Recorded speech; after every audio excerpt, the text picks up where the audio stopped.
Have you ever had a female pull your pants down and go, well, we've all been there. One of the reasons might be that you've not got Manscaped. There are other reasons, but this isn't that kind of advert. You see, in this heat wave, even for the hairiest of hairy men out there, we've got the beautiful little bundle of joy known as the Performance Package 4.0. Included in this, you get the Essential Lawnmower 4.0. The trimmer on this is a ceramic blade designed to cut hair on loose skin. And let me tell you, this works so well. I got on the scales afterwards. I'd lost a stone. Ugh. And it also comes with the Crop Preserver Ball Deodorant to stay especially fragrant in this clammiest of seasons. You also get the Boxers 2.0, without a doubt the best boxers for men of all ages. And there's also this great little extra, which is the Shears 2.0 Nail Grooming Kit, including stainless steel nail cutters, tweezers, and grooming scissors. So you're just going to make sure everything's on point so that when you're going out this summer, looking to make a good impression, you are clean and sharp, my guy. So come on, lads, sort yourselves out. It needs to be done. And why not do it in style? Use my code TRUE, that is block capitals TRUE, at checkout at manscaped.com. The link is in the description below. You'll get 20% off, free shipping. But for now, enjoy the video. Welcome back to the Pain Game YouTube channel. Today we're talking Tyson Fury. I really don't know why I keep doing this to myself, but here we go. If you're a Tyson Fury fan, prepare yourself for what some people like to call the truth. Here's your chance to get the hell out. Now, we've all been sick and tired of Tyson Fury. He will go down as just one of the biggest liars in sports history. The amount of times he's given interviews where he just bold-faced, bold-headed even, lies to people. What we fell in love with Tyson Fury for, and I mean that in a strictly, admiration way, was a guy who took a fight against Deontay Wilder that other people seemingly didn't want when he wasn't in the best shape of his career, and did the unthinkable. Matt took the power, took the shot, got back up, showed never say die attitude. He became a hero to a lot of people in that moment. And he'd been on that mental health sort of speaking tour about preaching mental health to everyone. And I think in the eyes of a lot of people, after some very controversial statements earlier in his career, he really had done a lot of good work to win the hearts back of the public. But my God, has he done everything he can to destroy that. I think we're just so fed up with him saying one thing and doing another, claiming he wants to fight the best, saying he's the greatest, and then taking fights against Chisora and Dillian White, who, I get Dillian White was a mandatory, but they're basically the same style of fighter, which is a walk in the park for him, easy money for him, selling out arenas, everyone supporting him, to take the easiest fights possible. And we are so bored of it. And when we watched Anthony Joshua and Alexander Usyk going at it in the way that they did, and really putting an elite level boxing match on at the heavyweight division, and seeing Alexander Usyk throw literally twice as many punches as Tyson Fury did in his last fight against Deontay Wilder, you see with the footwork, you see with the speed, all of the reasons why Tyson Fury has a massive challenge on his hands if he fights Usyk. And that's exactly why we want to see it. We want to answer the question of who is the greatest of this generation. And he does not want to answer that. And Usyk does. So he puts it on Usyk, 70-30, otherwise I'm not doing it. Usyk says yes. And then the demands get more and more and more ridiculous, to the point where the fight can't go through. And he did what a guy who doesn't want to take the fight does, which is price himself out of it. That's all well and good if you're any old fighter, but when you're the heavyweight champion of the world, you can't do that. And look, then he tries to set it up again, and it's supposedly happening in December, and Usyk signs on with Saudis. He's ready because there's this big card happening of Anthony Joshua versus Deontay Wilder, and then the main event, Usyk versus Fury. It could be amazing. And the only one of all of those big names to not manage to be able to make this work is Tyson Fury, because he is always the problem. And the one time he makes what seemed like a genuine offer to even fight AJ was right off the back of an AJ mental collapse against Alexander Usyk, which was a mentally damaging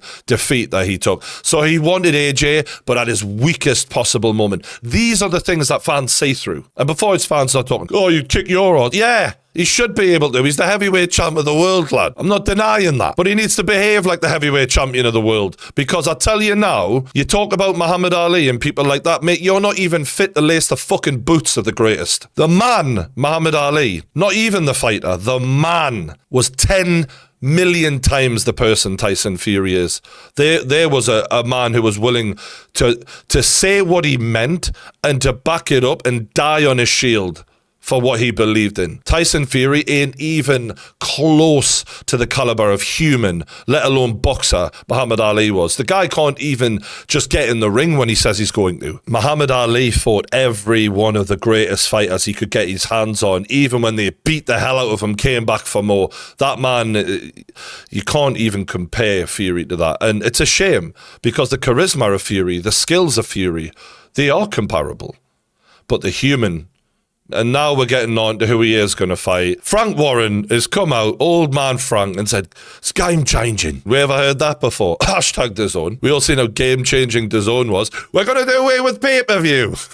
That lasted 2 seconds. Now they've lost Canelo. Fuck me, what a mess that's turning into. So what he's basically saying is, never seen before. Why is that? Because nobody fucking asked for it. We're clearly looking at Francis Ngannou versus Tyson Fury. So you mean to tell me that Tyson Fury didn't fight Anthony Joshua when he had the opportunity to do so when Joshua was Joshua, didn't fight Alexander Usyk.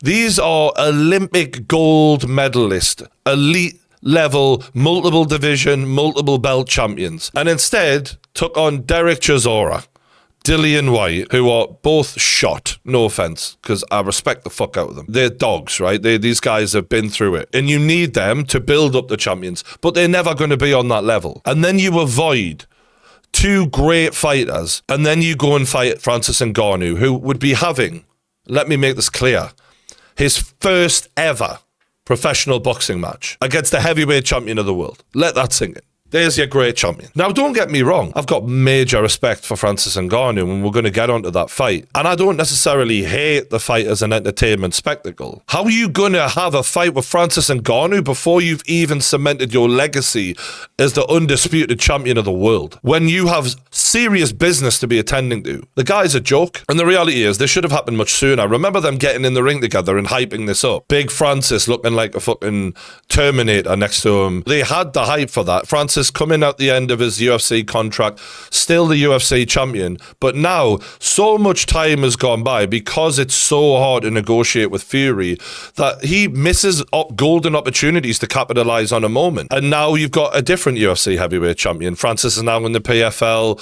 You know, his star is basically had a bit of shine taken off of it. And again, most importantly, he's not a boxer. If you look at what Floyd did, right?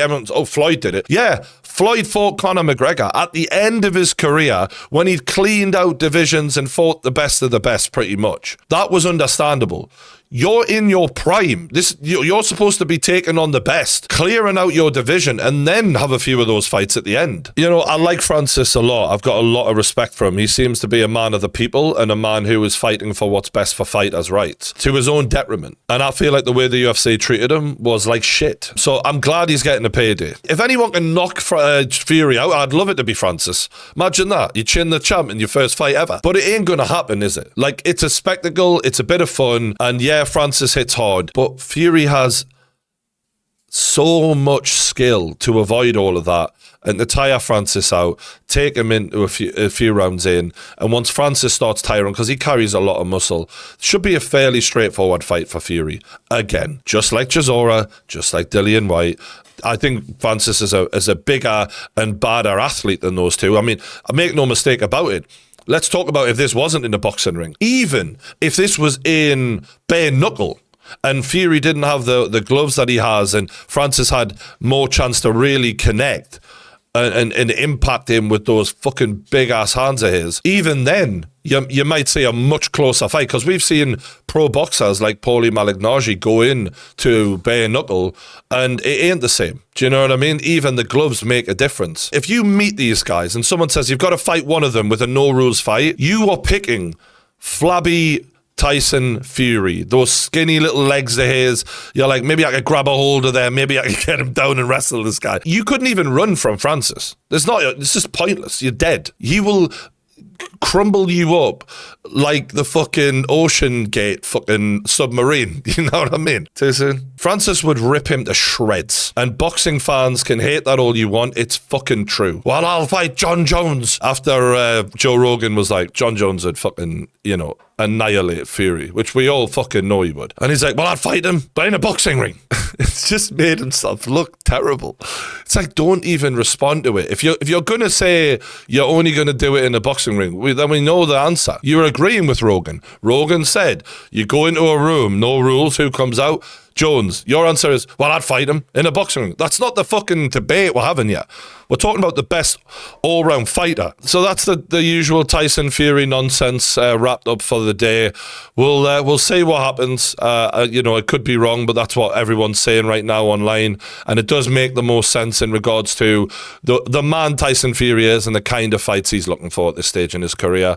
So let me know in the comments what you're going to do. Are you going to pay the premium that this is going to be, or are you going to stream this and not give him a penny? You do what you think's best. That's all I can say. If there was a campaign online to start boycotting Tyson Fury fights from fans, you might actually end up getting the Usyk fight, because I think that's the type of shit it's going to take to get this bloke who's supposedly world champion in the ring with a competitor who will actually give him some problems. All right, don't forget to like the video, subscribe to the Pain Game YouTube channel. Thank you for watching, and I'll see you on the next one.